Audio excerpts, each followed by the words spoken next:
How to Live on 24 Hours a Day by Arnold Bennett. Chapter 11, Serious Reading. Novels are excluded from serious reading, so that the man who, bent on self-improvement, has been deciding to devote 90 minutes 3 times a week to a complete study of the works of Charles Dickens would be well advised to alter his plans. The reason is not that novels are not serious. Some of the great literature of the world is in the form of prose fiction. The reason is that bad novels ought not to be read, and that good novels never demand any appreciable mental application on the part of the reader. It is only the bad parts of Meredith's novels that are difficult. A good novel rushes you forward like a skiff down a stream, and you arrive at the end, perhaps breathless, but unexhausted. The best novels involve the least strain. Now, in the cultivation of the mind, one of the most important factors is precisely the feeling of strain, of difficulty, of a task which one part of you is anxious to achieve and another part of you is anxious to shirk. And that feeling cannot be got in facing a novel. You do not set your teeth in order to read Anna Karenina. Therefore, though you should read novels, you should not read them in those 90 minutes. Imaginative poetry produces a far greater mental strain than novels. It produces probably the severest strain of any form of literature. It is the highest form of literature. It yields the highest form of pleasure and teaches the highest form of wisdom. In a word, there is nothing to compare with it. I say this with sad consciousness of the fact that the majority of people do not read poetry. I am persuaded that many excellent persons, if they were confronted with the alternatives of reading Paradise Lost and going round Trafalgar Square at noonday on their knees in sackcloth, would choose the ordeal of public ridicule. Still, I will never cease advising my friends and enemies to read poetry before anything. If poetry is what is called a sealed book to you, begin by reading Hazlitt's famous essay on the nature of poetry in general.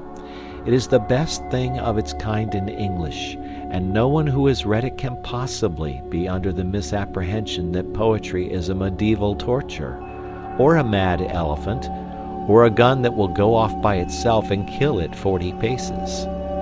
Indeed, it is difficult to imagine the mental state of the man who, after reading Hazlitt's essay, is not urgently desirous of reading some poetry before his next meal.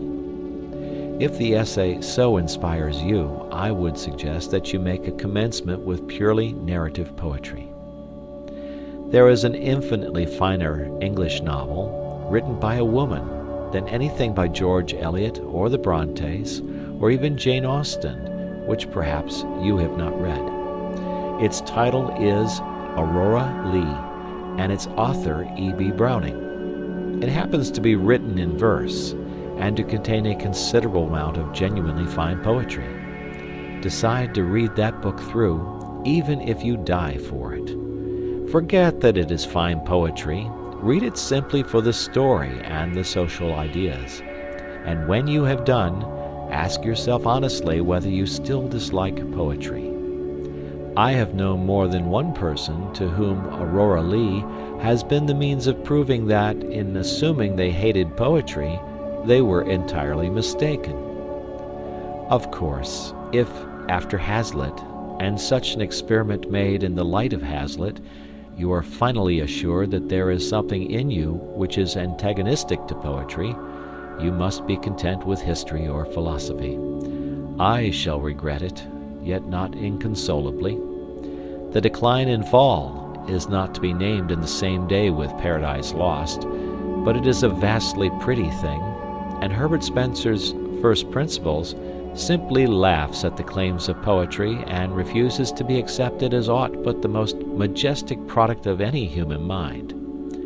I do not suggest that either of these works is suitable for a tyro in mental strains, but I see no reason why any man of average intelligence should not, after a year of continuous reading, be fit to assault the supreme masterpieces of history or philosophy. The great convenience of masterpieces is that they are so astonishingly lucid. I suggest no particular work as a start. The attempt would be futile in the space of my command, but I have two general suggestions of a certain importance.